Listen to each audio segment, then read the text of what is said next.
এরকম একটা সেন্সিটিভ ঘটনা যেখানে রাজ্য সরকারের তরফ থেকে বলা হচ্ছে যে যারা মুখপত্র যারা সরকারি চালাচ্ছে যে দল তারা বলছে যে এটা বিজেপির লোকেরা মেরেছে, অপোজিশন পার্টি বলছে না এটা পুলিশের দ্বারা আক্রান্ত হয়েছে। সাধারণ মানুষ আমরা মনে করছি যে এটা পুলিশের সিকিউরিটি দেওয়ার দরকার ছিল, সেখানে পুলিশ সম্পূর্ণ ব্যর্থ হয়েছে।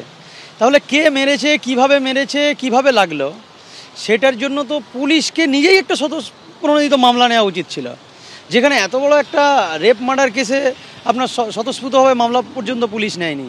আপনার সেখানে বলছে যে ইনভেস্টিগেশন আপনার সেন্ট্রাল গভর্নমেন্ট করছে, সেন্ট্রাল গভর্নমেন্ট বলছে যে সিবিআই বলছে স্টেট গভর্নমেন্ট আপনার প্রমাণ লোপাট করেছে। মানে এটা হয়ে যাচ্ছে এমন একটা জায়গা যে কেউ দায়িত্ব নিতে চাইছে না।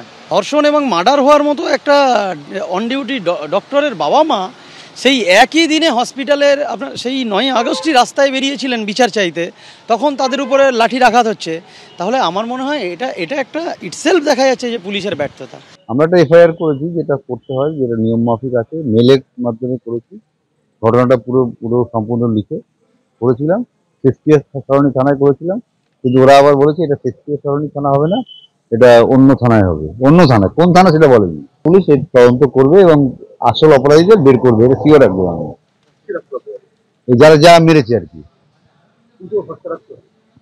এই ব্যাপারটা পুলিশের উপর 200% করতে হবে। এবার এই ব্যাপারটা ফয়সলা করে আমাদের দেখিয়ে দেবে কলকাতা পুলিশ কাজ করতে পারে। অভয়ের বাবা অভিযোগ করছেন পূর্ব পরিকল্পিতভাবে ইচ্ছাকৃতভাবে অভয়ের মাকে মেরেছে পুলিশ। 9 তারিখ অভয়ের মা তিনি অভিযোগ করেছিলেন, অর্থাৎ নবান্ন অভিযানের দিন যেদিন তিনি আক্রান্ত হচ্ছেন সেদিন তিনি অভিযোগ করেছিলেন যে বিচার চেয়েছি বলে আমাকে মেরেছে। কি বলেছিলেন সেদিন দেখুন।